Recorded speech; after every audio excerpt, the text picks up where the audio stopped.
Yes, thank you very much for watching. Please do subscribe to my channel. Hi, good morning. Ari kita subong sa airport kay ma-travel kita pa kadto Manila for the screening of iced coffee. First of all, I would like to thank my cast and crew. Thank you very much for all the support. Wala na ko naka-check actually kung saan ugid man ang screening. So, nakibot lang gid ko yesterday. Will you be there for the screening? Ako na ako niya na-receive na chat. Tapos, as if I want my film to be a tool to educate and empower the audiences. Importante, pagid kung makastorya gid ako first hand sa ila, and I'm really thankful for the Hilom Film Festival for having my film screened. Yeah, later. Pag nagali na yun, wala ka man kabalo si nanay nga nadala ako, so surprise. Na-surprise siya. Kamu na lang bahala kung feeling nyo na-surprise siya. Feeling ko buwas na, nanay! Sino nagpakonsina? Hilom, an arts event on trauma, is an advocacy arts event touching on trauma. Malakat ko, boss? Sa din. Manila. Di pero balaan mo ni nga daan. Hindi, kang gina ko lang ganit na balansa nga. Agit bang katimayo eh. Yeah. Yeah, de. Amo gani maubra ka sang mga sine nga may lesson, Amo gani maubra ka sang mga sine nga may lesson. Para nga magamit. Amo gani siling ko sa dason mga film gani dalo mo si. Oo, ay nga na grabe, siya dyan. kitsa lang nami, kitsa tingog niya. Si Kwan ba? Tingog si Kwan, sining gamay ni bala. Tingog. Yeah, boarding na and I'm so sleepy. I wanna sleep na, wala pang tulog. Tapos,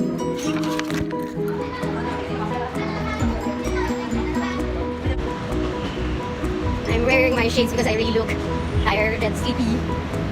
I just slept during the flight. And I'm trying to challenge myself to speak in English or in Filipino, so I could converse clearly this afternoon.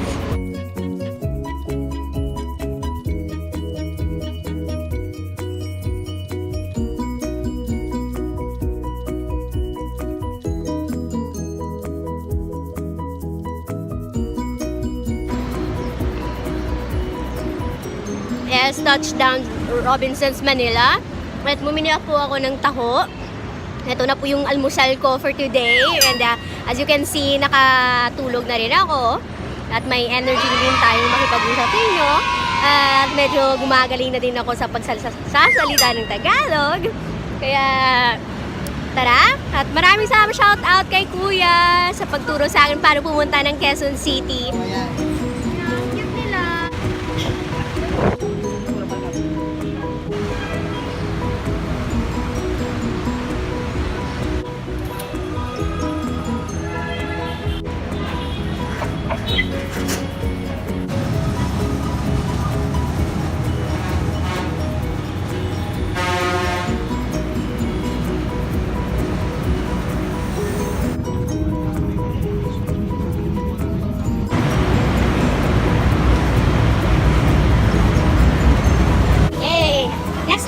Is to ask for the right bus that would pass by SM North.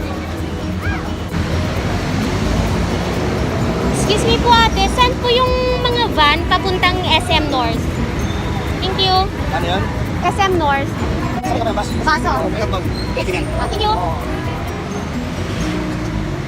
Thank you po.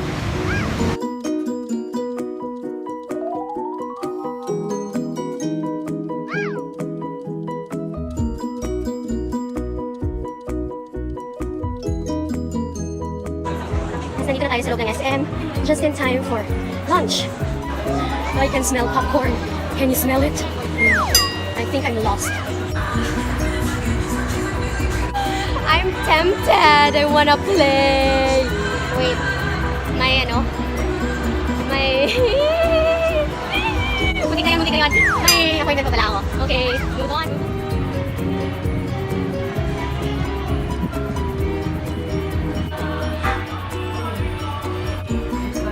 That's me. As we're done with our lunch, yeah, mozzarella popsicles and the milk tea. Now we'll walk to Parks Above, West Avenue, Quezon City. Doon ako bumaba kanina. Umakyat ako. Ito, try nga, kabilang overpass.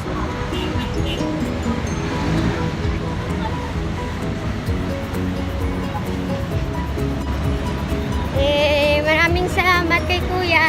Sinamahan niya ako. Visit po kayo sa About Tea dito sa SM North. Thank you po, ma'am. Nakita tayo. Dito kayo bilang picture. Nakita yan sa Parks Above. Capital City Catholic Church. 111 West Avenue. Address natin na pupuntahan is 112. This is a new place for me. And I'm really thankful for Kuya for giving an extra mile of joining me for a walk at the footbridge of SM North. There, and it's Parks Above. Yes, let's cross the street. Okay, the road is clear. Road is clear. Parks Above. We have to register before entering the vicinity of the hall. Thank you po. Hanap muna tayo ng CR bago pumunta sa hall. Para at least pumunta naman yung natin.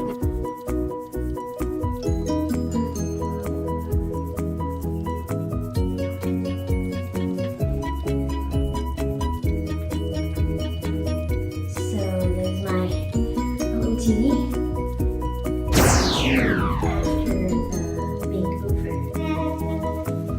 Look at that, it's so beautiful. Just like my face.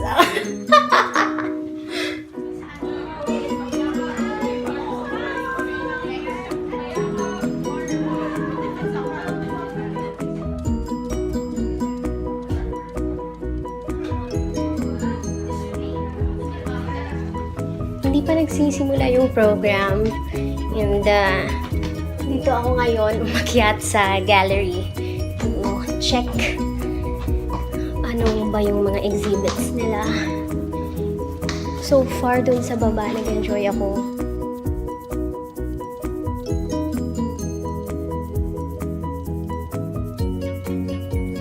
Ito yung gallery nila. Yan.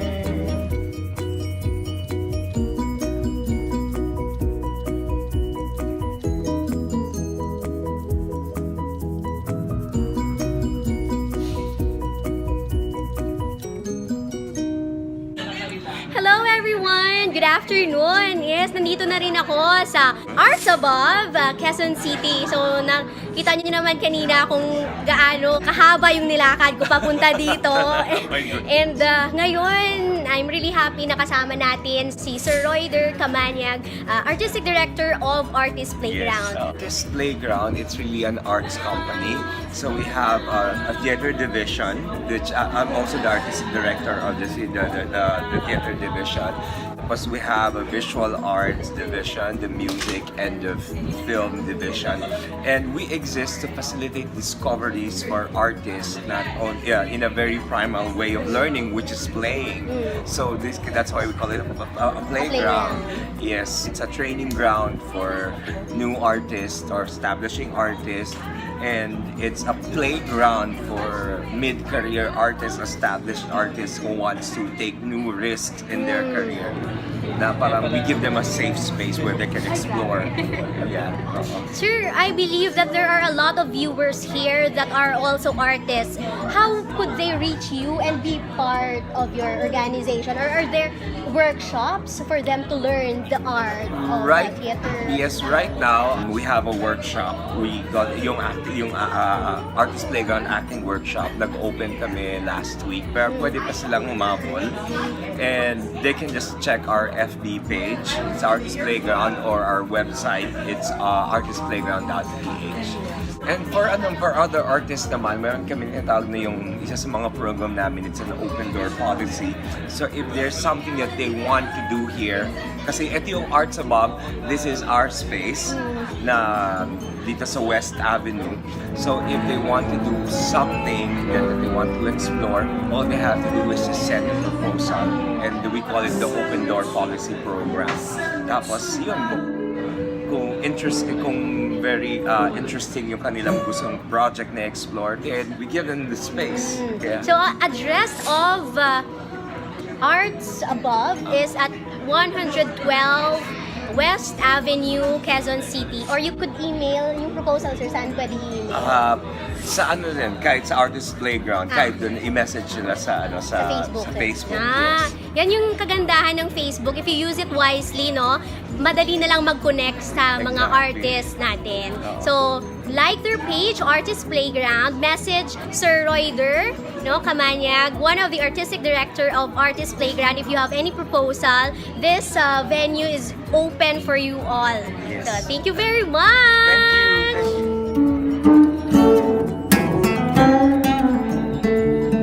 Hindi lang yung dialogue yung nagkikwento, hindi pa rin cinematography, yung editing, yung story. Doon ako nagkaroon ng idea na, hey, if it happened to anyone, know when is the right time to get out in a relationship. Yes, hello everyone! With me is Sir Hangman. Best in calligraphy. Yay! Thank you, sir! For those who want to get some calligraphy from you, where could they get in touch with you? You can contact me at hangman.xii sa Instagram ko po yan. Tapos sa Facebook naman, it's Lexter Victorio. LEXTERVICTORIO. I also do portrait commissions for watercolors and graphite and charcoal. No subject is too difficult. Hey! And of course, since I have a free giveaway from Sir Hangman, I'll be giving you also some stickers from Miss Claire. Yay! Ma'am, can you show your artworks to them? I have planner stickers. If you're a milk tea addict and if you want to track how much you consume per day, per week, or per month, these tiny stickers are so small that you could just put them on your planner or your scrapbook. Yes. So all you have to do is subscribe to my channel. Comment down below which of the stickers do you want. It's either milk tea, sweets, teas, And coffee. and coffee. And let's see who will win these stickers. Yay! So comment down below.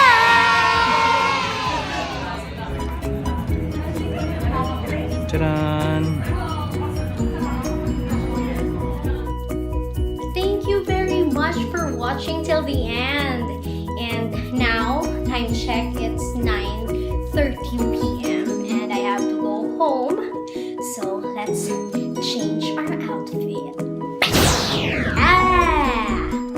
Thank you very much for watching. Please do subscribe to my channel, that's RUVE Inspired, and comment down below which of the giveaways do you want, and the winner will be announced on May 1.